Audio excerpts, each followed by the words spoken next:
கீதாஞ்சலி அவனை பார்க்க வந்திருந்தாள் என கேட்டதிலிருந்தே ஆதித்யாவுக்கு உள்ளூர கல்லூரியதைப் போல் இருந்தது. அது தந்த போதையில் திளைத்தான். அப்போதைக்கு அதுவே போதுமானதாகவும் இருந்தது. அவன் மேல் சிறிதளவேனும் அக்கறை இருக்கிறது. இல்லையென்றால் இப்படி பதறி அடித்துக்கொண்டு வருவாளா என எண்ணி களிப்புற்றான். அவள் கௌரவுக்காக வந்திருக்க கூடும் என சற்றும் ஐயம் கொள்ளவில்லை அவன். வெளியில் நடந்தவைகள் ஆகாஷ் சொன்னதை வைத்து ஆதித்யாவே அவன் தந்தையிடம் கௌரவும் ஆகாஷும் அவன் வழிகாட்டுதலின்படி தொழிலில் உதவட்டும் என சொல்ல வரதராஜன் சற்று அமைதியானார்.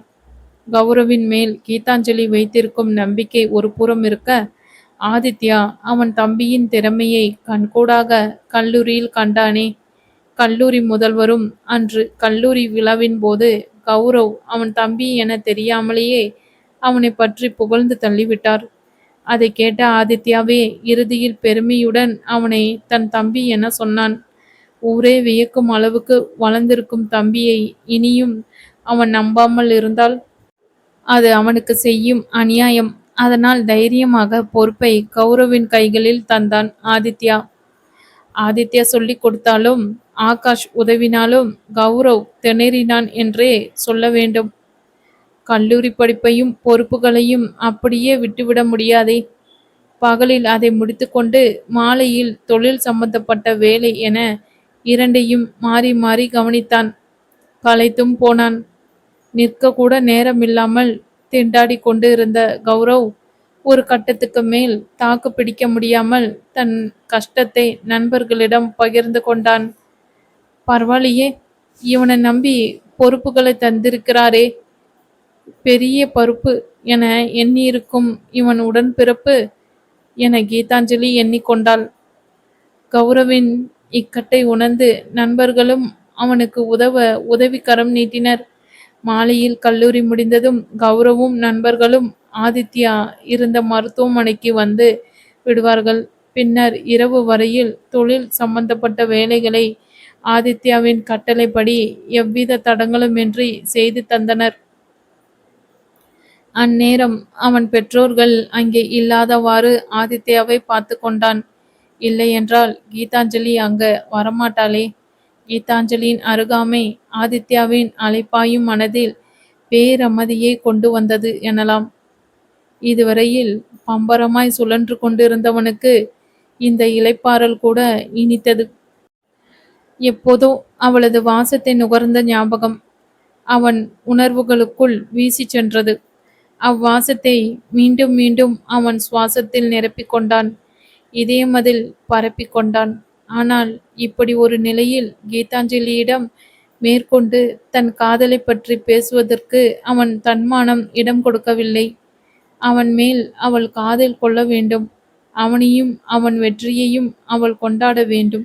இப்படி துவண்டு போய் அமர்ந்திருக்கும் நிலையில் அவள் கொள்ளும் பரிதாபத்தை கண்டிப்பாக காண சகிக்காது அவனுக்கு.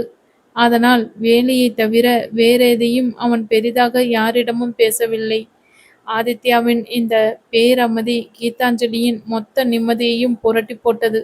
இருந்தாலும் ஆதித்யாவிடம் ஆறுதல் சொல்ல அவள் விளையவில்லை. அவன் இருந்த இடத்திற்கு தினமும் சென்றாள். ஆனால் அவ்விடத்தில் செல்லவில்லை. அவள் தூரமாக விலக விலக அவனை அருகில் வெகு அருகில் இழுத்து கொண்டு இருந்தாள் என்பதை அப்போதே அறியவும் இல்லை. கௌரவின் அயராத உழைப்பால் அனைத்தும் சுகமமாக சென்று கொண்டே இருந்தது. எல்லாம் வெகு சில நாட்களே. கௌரவின் சோதனைகளுக்கு சிகரம் வைப்பதைப் போல் திடீரென்று வரதராஜனின் உடல்நிலை சீர்குலைய ஆதித்யா இருந்த அதே மருத்துவமனையில் சேர்க்கப்பட்டார். அவரின் சிறுநீரகங்கள் பாதிக்கப்பட்டு இருந்தன. சிறுநீரக அறுவை சிகிச்சை செய்தால் மட்டுமே அவரால் இனி இயங்க முடியும் என்ற நிலை உண்டானது. பார்வதி கண்ணீரில் கரைய கௌரவ் அனைத்தையும் சமாளிக்க வேண்டியதாகிவிட்டது. அவன் சித்தி சித்தப்பா குடும்பத்தினரும் ஆகாஷும் இருந்தாலும் சட்டென்று பொறுப்புகள் கூடி தான் பெரியவனாகிவிட்டதைப் போல் உணர்ந்தான் கௌரவ். வரதராஜனுக்கு உடல்நிலை சரியில்லை என கேள்விப்பட்டதும் இவர் மட்டும் நேரம் பார்த்தா இதை இழுத்து வந்தார் என எண்ணினாலும் அவருக்காக வருத்தப்பட்டாள் கீதாஞ்சலி. என்ன இருந்தாலும் நண்பனின் தந்தை அல்லவா. அவன் வருந்துவது அவளுக்கும் ஓப்பானது அல்லவே. என்னதான் கௌரவ் தைரியமாக இருப்பதாக காட்டிக்கொண்டாலும் தன் அண்ணன் மற்றும் தந்தையின் நிலையை நினைத்து உள்ளுக்குள் மருகினான். ஏனெனில் தொழில் ரீதியாக வெளிநபர்களை சந்திக்க செல்கையில் இனி இந்த நிறுவனம் அவ்வளவுதான் என்பதைப் போல் அவனுக்கு பின்னால் பேசுவதைக் கேட்டு உடைந்து போனான். அவன் தந்தையாவது பரம்பரை தொழிலை கட்டி காத்தார். ஆனால் அண்ணன், அவன் சுயமாக கட்டிய கோட்டை. அது தகர்ந்து போனால் அதை தாங்கிக் கொள்வானா? ஏற்கனவே அவனுக்கு விவரம் தெரிந்த நாளிலிருந்து அவன் அண்ணன் இப்படி ஓய்ந்து போய் அமர்ந்ததில்லை என்ற வருத்தத்தில் இருந்தான். இப்பொழுது இது வேறு செவிகளில் விழ உடைந்தே போனான். அன்று மட்டும் அவன் சற்று நிதானமாக அண்ணனிடம் பேசிவிட்டு வந்திருந்தால் அவன் கோபத்தை கிளறிவிடாமல் இருந்திருக்கலாம், விபத்தையும் தவிர்த்திருக்கலாம் என எண்ணி மருகினான். அதை கீதாஞ்சலியிடமும் வேதனையுடன் பகிர்ந்து கொண்டான். அவளுமே அந்த எண்ணத்தில் இருந்தவளாயிற்றே. கௌரவும் அதே ரீதியில் பேசவும் அவளுக்கு துக்கம் தொண்டையை அடைத்தது. கௌரவின் வேதனை அவளையும் துடிக்கச் செய்தது.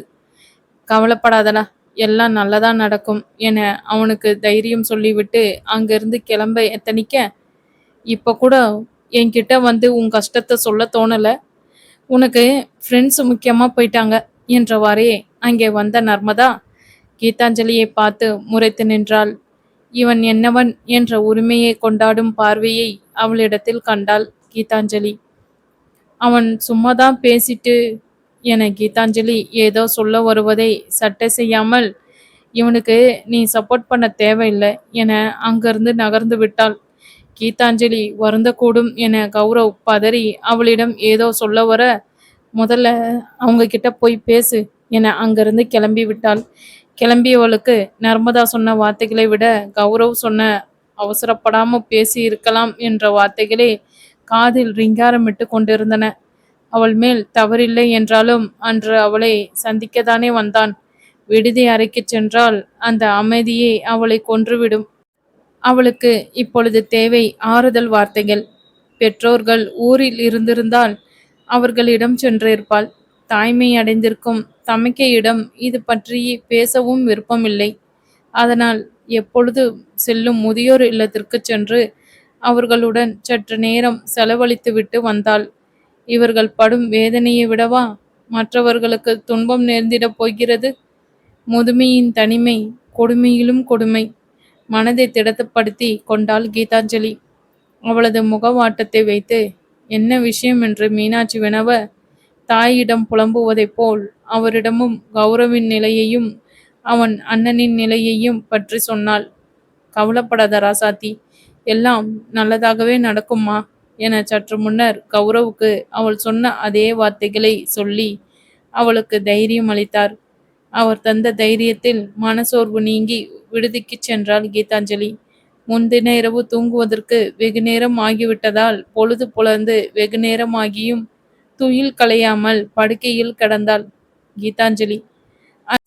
அன்று சனிக்கிழமை வேறு. அதுவும் அன்னை என்ன அங்கே இருக்கிறாரா? அவளை அதட்டி உருட்ட. அவள் ஏக்கத்தை தணிப்பதற்கு என்றே காலையில் தூக்கத்தில் இருந்தவளை கைபேசி தட்டி எழுப்பிவிட்டது. திட்டுகளுடன் வந்த அழைப்பு அவள் தமக்கையிடமிருந்து. சின்ன பிள்ளைன்னு பார்த்தா ரொம்ப ஓவரா அனுமதி வாங்கி கொடுத்தா அங்க போகாம என்ன போற? மாமா உனக்காக பேசி ப்ராஜெக்ட் செய்யற என பொரிந்தாள். அவள் தமக்கை ஒரு சில சமயங்களில் மட்டும்தான் இப்படி கோபத்தை காட்டுவாள். அதுவே உணர்த்திவிடும் எதிராளியின் மேலுள்ள தவறை. எப்பொழுதும் இதுபோல் நடந்தால் அவள் சத்யபிரகாஷை கோல் முட்டி என மனதுக்குள் திட்டிக் கொள்வாள். ஆனால் இன்று அதை கூட செய்யவில்லை. அவள் தவறு புரிந்தே இருந்தது. கௌரவுக்கு உதவும் என மருத்துவமனைக்கு சென்று விட்டதால் அவள் வேலையை கூட மறந்து விட்டாள். அவனுக்கு உதவ மட்டுமா அங்கே சென்றாய் என மனசாட்சி கெக்கலிட்டு சிரிக்க, கிடைத்த விடையில் செய்வதறியாது திகைத்தாள். கௌரவுக்கு உதவ என சென்றாலும் ஆதித்யாவை காணப்போகிறோமே என்ற ஆர்வமே தலை தூக்கி இருந்ததை அவளும் புரிந்து கொண்டாள். முதலில் இது சாத்தியமா சாத்தியமல்ல என தெளிவாக புரிய வைக்க பல காரணங்கள் வரிசை கட்டி கொண்டு நிற்கையில் இது என்ன மடத்தனம்? மனம் தடதடுத்தது. முதலில் ஆதித்யாவை பார்ப்பதை தவிர்க்க வேண்டும். தவித்தாள். மாமாவுக்கு கூப்பிட்டு இன்னைக்கு கேட்குறாங்க. அவருக்கு எவ்வளவு தலைக்குனிவு. அப்படி என்ன அலட்சியம்? வீட்ல சரி, வெளியிடத்தில் அவர் பேரை கெடுப்பியா என மேலும் திட்ட, சாரி அக்கா, இதோ கிளம்புறேன் என அழைப்பை வைத்த கீதாஞ்சலி அதன் பிறகு அவள் ப்ராஜெக்டில் முனைப்பாக இறங்கினாள். அதனால் கௌரவுக்கு உதவவென்று மறுநாள் மருத்துவமனைக்கு செல்லவில்லை. நர்மதாவின் வார்த்தைகள் அவளை காயப்படுத்தி விட்டனவோ என கௌரவ் பதற்றம் கொண்டு அவளை அழைத்து பேச, அவள் ப்ராஜெக்ட் பற்றி சொல்லிவிட்டு,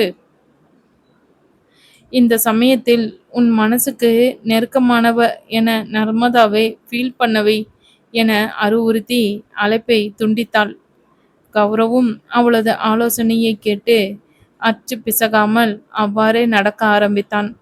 நர்மதா கூட ஒரு கட்டத்தில், எங்கே உன் தோழி, கர்ணியை காணோம் என கேட்க, வெகு நாட்களுக்கு பிறகு இயல்பாக சிரித்த கௌரவ், அப்ப நான் துரியோதனனா என கிண்டலாக வினாவினான். கௌரவின் நல்ல நேரமா வரதராஜனுக்கு டோனர் கிடைத்து அவருக்கு சீக்கிரமே அறுவை சிகிச்சையும் வெற்றிகரமாக நடந்து முடிந்தது.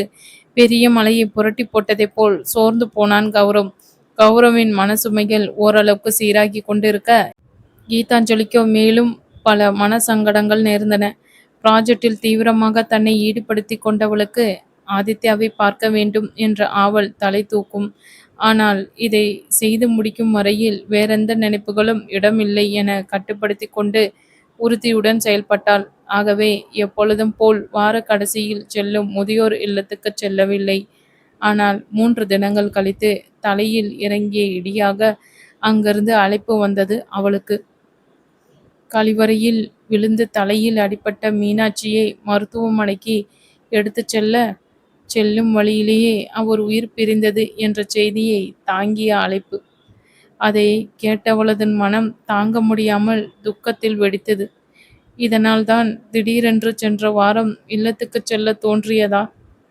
தாயாய் என்றுமே அவளை அரவணைத்த மீனாட்சியை கடைசியாக காணப்போகிறோம் என்பதை அறியாமலேயே சென்று இருக்கிறாள். அவர் மடியில் படுத்து ஆறுதல் தேடி இருக்கிறாள். அதை நினைத்து அழுகையில் கரைந்தாள். மீனாட்சியின் பிரிவு சுந்தரத்தை மிகவுமே தனிமைப்படுத்த பெற்ற மகளைப் போல் அவருக்கு துணையாக நின்றாள் கீதாஞ்சலி. ப்ராஜெக்ட் ஒரு பக்கம், சுந்தரம் மறுபக்கம் என சுழன்று கொண்டிருந்தவளுக்கு வேறெங்கும் நகர முடியவில்லை.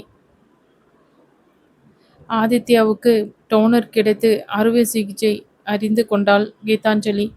அவனை சென்று சிகிச்சை நடந்து முடிந்ததை கௌரவிடம் பேசுகையில், பார்க்க வேண்டும் என்ற ஆசை எட்டி பார்த்தாலும் நேரமில்லை அவளுக்கு. அறுவை சிகிச்சை முடிந்து கட்டை பிரிக்கப் போகிறார்கள் என கேள்விப்பட்டதிலிருந்தே ஆதித்யாவை பார்க்க வேண்டும் என்ற தவிப்பு மேலும் அதிகரித்தது. இனி வெகு சீக்கிரம் ஆதித்யாவின் மருத்துவமனை வாசம் முற்று பெற்றுவிடும். அவன் வீட்டுக்குச் சென்று அவனை பார்க்க முடியாது. அதனால் எப்படியும் நாளை ஆதித்யாவை பார்த்துவிட்டு வந்துவிடலாம் என எண்ணி ப்ராஜெக்ட் வேலைகளை இரவு முழுவதும் கண் விழித்து இருந்து முடித்தாள். முடித்ததை அவள் மாமாவிடம் அனுப்பிவிட்டே ஓய்ந்தாள். கீதாஞ்சலி மருத்துவமனைக்கு சென்ற பொழுது ஆதித்யா கண்களில் கருப்பு கண்ணாடி அணிந்து கடுத்த முகத்துடன் அமர்ந்திருந்தான். பின்ன கடந்த 10 நாட்களாக கீதாஞ்சலியை காணவில்லை. கௌரவுடன் எத்தனை முறை விசாரிப்பது? விசாரித்தாலும் அவன் என்னவோ, இந்தா பிடி பதிலை என தங்க தாம்பலத்தில் பதிலை வைப்பதைப் போல் அவனுக்கு டோனர் கிடைத்து அறுவை சிகிச்சையும் முடிந்து கண் பார்வையும் திரும்பியாயிற்று. ஆனால் விடுதிக்கு சென்றவள் 10 நாட்கள் ஆகியும் இன்னும் திரும்பவில்லை. அவளை பார்க்க வேண்டும் என அவன் தவியாய் தவிப்பதை போலெல்லாம் அவளுக்கு தோன்றவில்லையா? அதுவும் அவளிடத்தில் மனதை திறந்த விட்டெற்றியாக பின்னரும் அவன் வேண்டாம் என அவளால் எப்படி இருக்க முடிகிறது? முகத்தை சிடுசிடுவென்று வைத்துக்கொண்டு அமர்ந்திருந்த ஆதித்யாவை பார்க்கையில் அறுவை சிகிச்சை பலனளிக்கவில்லையோ என்ற சந்தேகம்தான் முதலில் கீதாஞ்சலிக்கு எழுந்தது. 3 தினங்களாக மலிக்கப்படாத குறுந்தாடியுடன் எதையோ பறிகொடுத்ததைப் போல் அமர்ந்திருந்தவனை பார்த்த பெண்மனம் அவனை நோக்கி வேகமாக எட்டுக்களை எடுத்து வைத்தன. அவன் கன்னம் தொட்டு இதழ்களில் வண்ணம் பூசிட மனம் விளைந்தது. அரவம் கேட்டு திரும்பிய கௌரிசங்கர் தான் முதலில் அவளை பார்த்தது. ஹே கீது என எப்பொழுதும் போல் உற்சாகத்தை வெளிப்படுத்த ஆதித்யாவின் அத்தனை புலன்களும் மொத்தமாய் உயிர் தெழுந்தன. கரிய நிற கண்ணாடி திரையில் மறைவில் இருந்த கருவிழிகளால் அவளை நோக்கினான். அந்நொடியில் என்றுமில்லாத நிம்மதியை அவன் மனம் அடைந்தது. நித்தம் உன் நினைவுகள் என் வாழ்க்கையில் நாளிலைகளை காதல் அவனை இப்படிப்பட்ட நிலைக்கு தள்ளிவிட்டு இருந்தது. ஆனால் வந்தவளோ முதலில் கௌரி சங்கரிடம்தான் எப்படி இருக்க என வினவினாள். அதை கேட்ட ஆதித்யாவுக்கோ எரிச்சலோ எரிச்சல். உடல்நிலை சுகமில்லாமல் படுக்கையில் இருப்பவனிடம் ஒரு விசாரிப்பு இல்லை. சும்மா இருப்பவனிடம் என்னவோ போருக்கு போய் வந்ததைப் போல் விசாரிக்கிறாளே என கடுப்பானான் ஆதித்யா. ஆனால் கௌரி சங்கர் எப்பொழுதும் போல் அவன் கலகலப்பான பேச்சில் பதிலளிக்க சூழ்நிலை ரம்மியமானதாகவே இருந்தது ஆதித்யாவுக்கு. அன்று வரையில் விழிகளை விட்டு நழுவிய உறக்கம் அன்றைய இரவில் அவனை அழுத்தமாகவும் தழுவியது. ஆதித்யாவை யோசிக்க வைத்த விஷயம் வேறொன்று நடந்தது. ஆதித்யா மருத்துவமனையில் அனுமதிக்கப்பட்டு கண் பார்வை இழந்து அமர்ந்திருந்த வேளையில் அவனை பார்க்கவென வந்தது ஒரு சிலரே. அதுவும் அவன் குடும்பத்து ஆட்கள் மட்டுமே. பலரும் சீக்கிரம் குணமாகிவிட வேண்டும் என்ற செய்தியுடன் பூங்கொத்துகளை அவனுக்கு அனுப்பியிருந்தனர். அவைகளில் மனம் அவன் மனதை நிரப்பவில்லை என்பதை கூட கூடிய விரைவிலேயே உணர்ந்து கொண்டான். அதை நினைத்து நொந்தும் கொண்டான். ஏனெனில் அவனுமே இதை பலமுறை செய்திருக்கிறான். நோய்வாய்ப்பட்டவர்களை, விபத்தில் அடிபட்டவர்களை என எவரையும் நேரில் சென்று பார்க்க கூட நேரமில்லாமல் பணத்தின் பின்னே ஓடிக்கொண்டு அவ்வளவு பிஸியாக இருந்திருக்கிறான். ஆனால் பார்வை இழந்த நிலையில் சுற்றுப்புறத்தை பார்க்க இயலாத சூழலில் யாராவது தன்னுடன் வந்து பேச மாட்டார்களா என வாழ்க்கையில் முதல் முறையாக ஏங்கினான். அவனின் ஏக்கமும் கூடிய விரைவிலேயே பூர்த்தியானது. முந்தைய இரவு நன்றாக உறங்கியதாலோ என்னவோ ஆதித்யா மிகுந்த தெளிந்த மனதுடன் மறுநாள் துயில் கலைந்தான். அன்று முற்பகலில் முதியோர் இல்லத்தில் இருந்து சிலர் அவனை காண வந்திருந்தனர். அது அவனுக்காக வருகை இல்லை என்று அவனுக்கு புரியாமல் இல்லை. ஏதோ அன்று ஒரு நாள் அங்கிருந்தவர்களுக்கு உதவினான் என்றும் அவர்கள் வரவில்லை. கீதாஞ்சலிக்கு வேண்டியவர் என அவள் மேலுள்ள அன்பினால், அவன் தம்பி அவளிடம் கொண்ட நட்பினால் அவனை காண வந்திருந்தனர். அன்பை மட்டும் எதிர்பார்க்கும் இவர்களுக்கு ஏதாவது செய்ய வேண்டும் என மனதில் குறித்து கொண்டான் ஆதித்யா. அன்று கீதாஞ்சலியின் வருகையை எப்போதையும் விட மிகவும் எதிர்பார்த்து காத்திருந்தான் ஆதித்யா. அவளின் தூரத்து வாசனையே அவளது வருகையை ஆதித்யாவுக்கு சொல்லி அனுப்பியது. ஆகவே அவன் புலன்கள் அனைத்தும் அவள் இருந்த திசை நோக்கியே தவம் கிடந்தன. கௌரவுக்கு உதவ என வந்த அவன் நண்பர்கள் ஆதித்யாவிடம் ஒதுக்கம் காட்டாமல் அண்ணா என அழைத்து ஒன்னிரண்டு வார்த்தைகள் ஆறுதலாக பேசினர். ஆனால் விபத்துக்கு பின்னர் கீதாஞ்சலி அவனிடம் ஒரு வார்த்தை கூட இதுவரையில் பேசவில்லை. அவள் தன்னிடம் பேச வேண்டும் என நினைத்த மனம் எங்கே பேசினால் மற்றவர்களைப் போல் அண்ணா என்று அழைத்து விடுவாளோ என்றும் பதறியது. அதனால் அமைதி காத்தான். ஆனாலும் அதுவும் அதிக நேரம் நீடிக்கவில்லை. கீது, எனக்காக ஒரு பாட்டு பாடேன் என ஆதித்ய குரலில் ஏக்கத்தை தேக்கி கேட்டே விட்டான்.